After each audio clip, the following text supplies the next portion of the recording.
Everyone, आप लोग कैसे हैं? उम्मीद है बहुत अच्छे होंगे। तो आज की इस वीडियो में एडवर्ड स्पेंसर की सोनेट नंबर 75 को एक्सप्लेन करूंगी।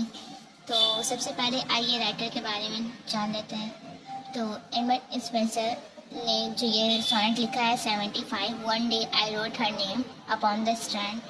तो ये एक एमोनिटी सोनेट है। Amoretti is a cycle sonnet Amity is a sonnet cycle about his love for Elizabeth Boyle। तो स्पेंसर ने ये साइकिल सोनेट लव सोनेट लिखा है एलिजाबेथ बॉयली के लिए। ये पब्लिश हुआ था 1595 and Spenserian sonnet divided into 3 quarters and 1 couplet. इसका राइमिंग स्कीम है a b b c d c e a love poem about life death and immortality. ये लव पोएम है लाइफ के बारे में, डेथ के बारे में एंड इमोर्टैलिटी के बारे में। तो सोनेट 75 है ये। One day I wrote her name upon the strand but became the waves and washed it away. Anyone I wrote it with a second hand but came to tide and made my pains his prey. Many man said she that does not invent his essay, a mortal thing, so it to immortalize, for I myself shall like to his decay। तो आइए मैं इस sonnet का summary समझाने की कोशिश करती हूँ। तो मैंने यहाँ पे कॉपी पे नोट डाउन कर लिया है समरी। तो सोनेट 75 बाय एडमंड स्पेंसर। तो इस सोनेट में पोएट कह रहे हैं, in this sonnet the poet tells a small story about writing his beloved's name on the sand at the beach. He tries to make her name permanent. तो poet जो है अपनी बिलवड का name समुद्र के किनारे में बालू रेत पर लिख रहे हैं, बार बार लिख रहे हैं, और बार बार दरिया जो समुद्र की लहर है वो बहुत तेज़ी से आ रही है और उस नेम को मिटाकर चली जा रही है। वो बार बार लिख रहे हैं, बार बार वो वॉश कर दे रही है उसको। He tries to make her name permanent, but the waves comes and wash it away again and again। His lady laughs and says, lady हंसती और कहती है, why are you trying to write my name on sand? क्यों तुम मेरे name को बार बार sand पर लिख रहे हो? One day I will also die and your efforts will be useless। एक दिन तो मैं मर ही जाऊंगी, तुम्हारी एफर्ट बेकार हो चली जाएगी। But the poet replies strongly, लेकिन पोएट बहुत स्ट्रांगली के साथ कहता है, no your name and our love will live forever. मेरा तुम्हारा नेम और हमारी मोहब्बत हमेशा रहेगी। नॉट इन सैंड, सैंड पर नहीं, बट इन माई पोएट्री, मेरे पोएट्री में। He says, though these poems your name will stay alive for generation to come and our love will become immortal। इस पोएम के थ्रू हमारा name जो रहेगा हमेशा रहेगा आने वाले जनरेशन के लिए, जो हमारे पोएम को क्या करेंगे, पढ़ेंगे और हमारे लव को इमोर्टल रखेंगे।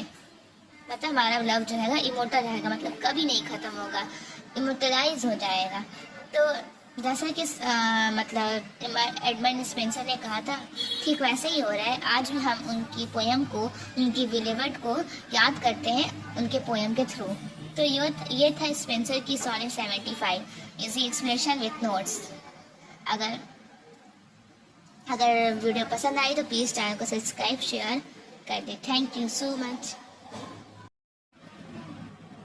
हेलो एवरीवन, आज की इस वीडियो में मैं एडमंड स्पेंसर की सोनेट 67 को एक्सप्लेन करूँगी। तो थीम है love, self realisation and patience. ये पोएम सोनेट का नेम है like as a huntsman after weary chase, seeing the game from his escaped away, sits down to rest in some shady place. तो ये पूरी poem है जिसको मैं short में समरी करके मैंने अपने नोट्स में एक्सप्लेन किया है। तो आइए उसको देखते हैं। Sonnet 67 by Edmund Spenser, summary for exam. In Sonnet 67, Spencer compares himself to a tired hunter who gives up chasing a deer। तो इस सोनेट में स्पेंसर ने खुद को एक हंटर से कंपेयर किया है जो डियर के पीछे भाग रहा है उससे पकड़ने के लिए।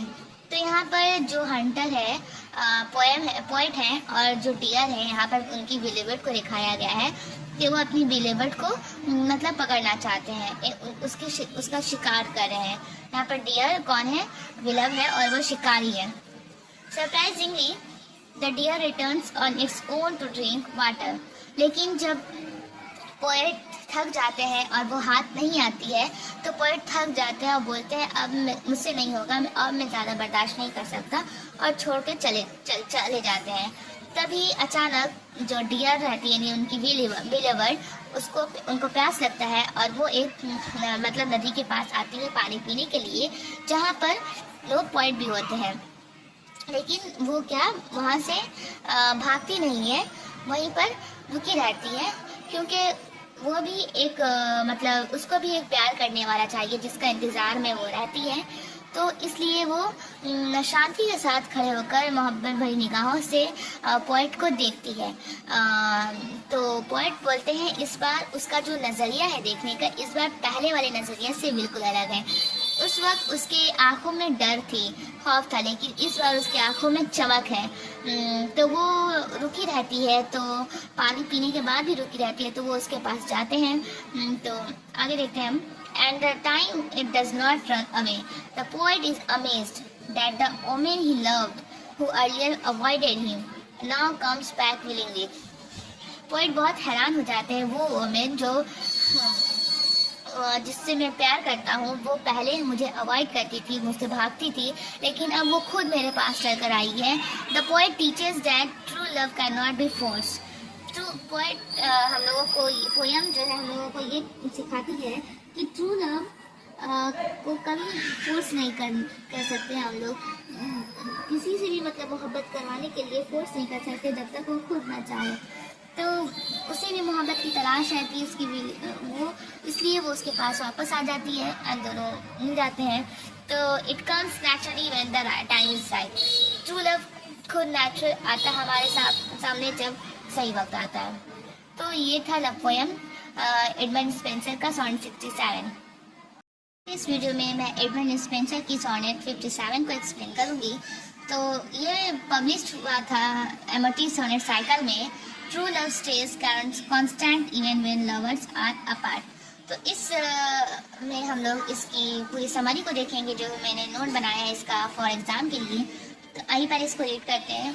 Sweet warrior when shall I have peace with you, high time it is the war not ended where, which I know in longer can endure to soon, need you incense battery more to bear। तो इसका मैं पहले समझ आपको समझा देती हूँ। इस सोनेट का थीम है true love stays constant even when lovers are apart. Main idea of the sonnet, in this sonnet Spenser express that although he is physically away from his beloved, his heart is always with her। Sonnet में ये Spencer express कर रहे हैं अगर चाहे वो अपनी बिलीवर्ड से फिजिकली तौर पर दूर हैं और उससे मिल नहीं सकते, लेकिन उनका जो हार्ट है हमेशा उनके साथ है। और even though his body may be far, his soul and love never leave her.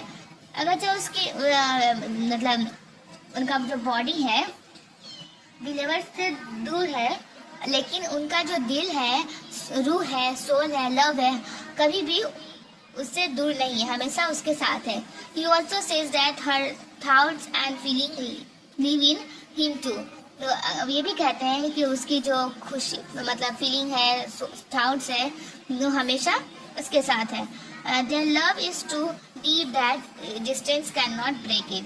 Their love ये मतलब डीप दिखाती है कि डिस्टेंस से मतलब लव ब्रेक नहीं होता है। इम्पॉर्टेंट क्या है इसमें, sonnet 57 is part of Amorati, a series of love sonnets written by Edmund Spenser। In this sonnet, the poet compares love to a battle। He calls his beloved a switch warrior and complains about the emotional pain she gives him।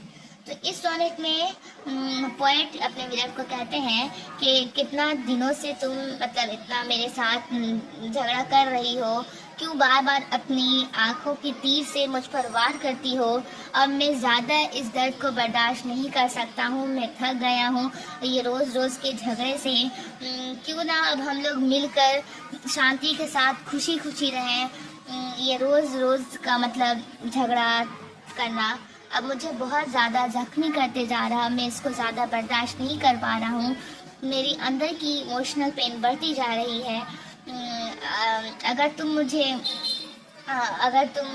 मुझे माफ़ कर दोगी और फिर से मेरे साथ अच्छे से रहने लगोगी तो मैं अपने सारे दुख को भूल जाऊंगा।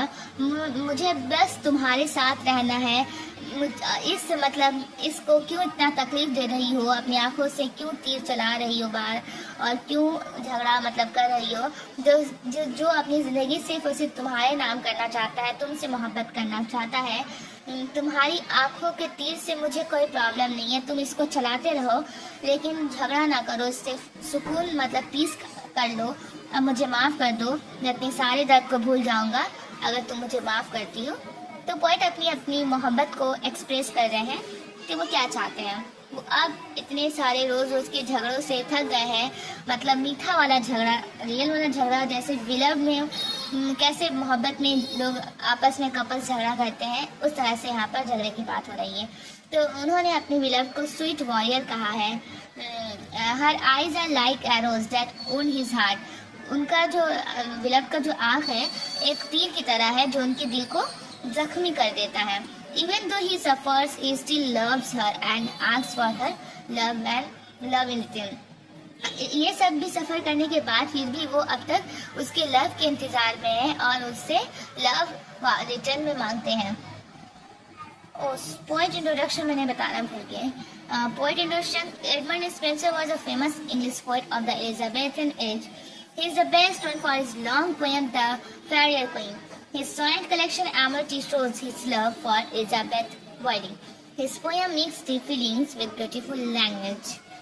तो अगर आपका ये आता है कि इस सोनेट 57 एडमंड स्पेंसर का एक्सप्लेन करो, तो आप लोग इस तरह से एक्सप्लेन कर सकते हैं।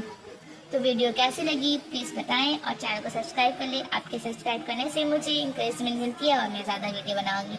Thank you so much.